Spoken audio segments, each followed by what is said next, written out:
got? What can I do for you? So, what's so much different about this time when you played them? Just more mature? You learned so much from the first time you played them? Well, the first thing, we were healthy. Yeah. And that had a lot to do with it. We, early in the year, even though I kept saying to you guys, we're winning games, but we still are not there yet. We had 5 new guys that early in the year we were trying to work into our system.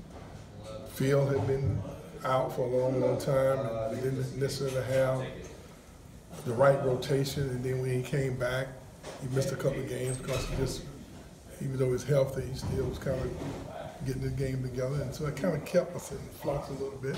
And then, you know, Terrence came in. Terrence, we didn't even know, Terrence didn't start it because he had bruised his heel and didn't practice prior to, and we didn't know he was going to be able to play until 1 month, to the point where we didn't even start him. We started PJ. So we had, if I remember correctly, MJ had missed 2 games because he had bumped his knee. Then he came down with the flu prior to that.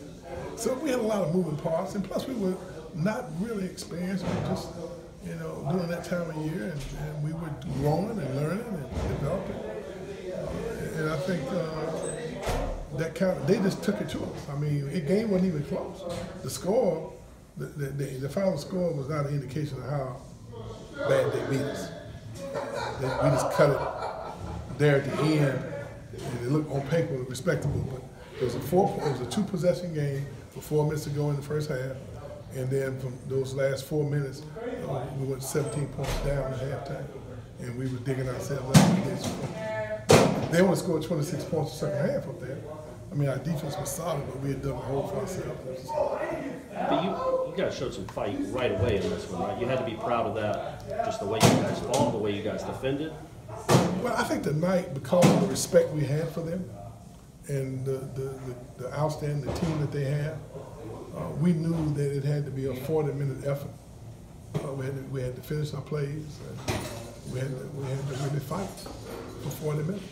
And I thought our guys did that.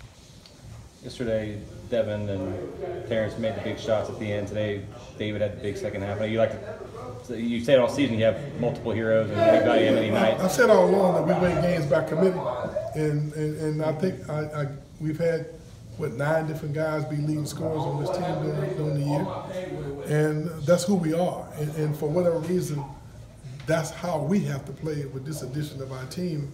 And I get a lot of questions about it, but that's kind of the way this team is built. You know, we don't have a Zion Williams, a one-and-done guy who can go out and, you know, just playing 38, 39 minutes. You know, our guys are best suited for the way we are playing, and they are bought into it. They make sacrifices for one another. They play with an unselfish spirit. And tonight we just have to put it all together against a very, very good basketball team. Do you think you guys kind of like crashing the party on these big stages, and everybody's talking about Carolina and Duke and Virginia and all that? Well, we try not to get caught up in all of that because we can't control how people perceive us. What we can do is just go out and worry about those things we can control. And that's giving a tremendous effort for 40 minutes, make good decisions and executing the offense on the other end. And then when you make a mistake, playing through the mistake and just moving on to the next play. And I think that's what our guys did tonight. And sometimes when you somewhat inexperienced like we have some of the guys, they have a tendency to carry one mistake and let it ball and move on to another one.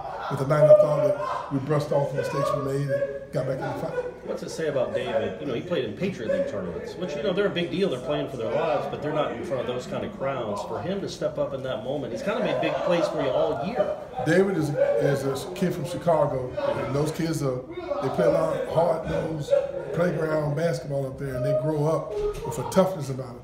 David, I believe, scored 1,300 points in 3 years at Albany. That's a lot of points, which means that he's extremely confident. He's a graduate student. He's a little older, more mature, and he wanted to come to. He came to Florida State because he wanted to be in this situation. He wanted to go to the NCAA tournament. He wanted to have a chance to play on national TV and play against big games like this. And so he's excited about it. He's prepared mentally, emotionally, and he's done this for us all year long. What does it mean for you to be leading this team to their third ACC championship game in your tenure? Well, you know, that's what we're supposed to be doing, trying to put ourselves in position. We feel fortunate to be in this position, but I really haven't given that much thought. That's every team in America starts off with a goal. I want to get to the NCAA tournament and win a national title, and everybody want to win the regular season, and they want to win the tournament.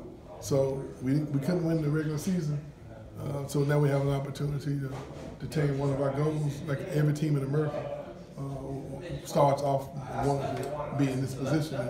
So now we got to enjoy this victory for a few hours, and go get some rest, and go prepare, because we know whoever plays is going to be a great team. What are the next 20 or so hours going to be like for you? Well, we're going to try to get as much rest as we can, try to stay as focused, try to not get caught up in all the hoopla, and do exactly what we've been doing all year long and not change very much. Do you see any similarities in those past teams that made it to the ACC title game, to like have a similar feeling that you had before you guys? You know, I really can't answer that because I don't know how they felt. What we try to do is be consistent, and I've said this to you guys all year long, that we try to be consistent in our preparation and not try to get too up for the teams that maybe might have more recognition than others. And I think that's what we've been doing. And I think that's one reason why we kind of emotionally didn't handle the Duke loss, and we kind of went a little tailspin. But I thought that now taught us a lot more about how you got to be focused in all situations and not get down when things are not going good and not get too up when things are going well for you. And I think this team is mature to the point where we're not worried about anything other than ourselves.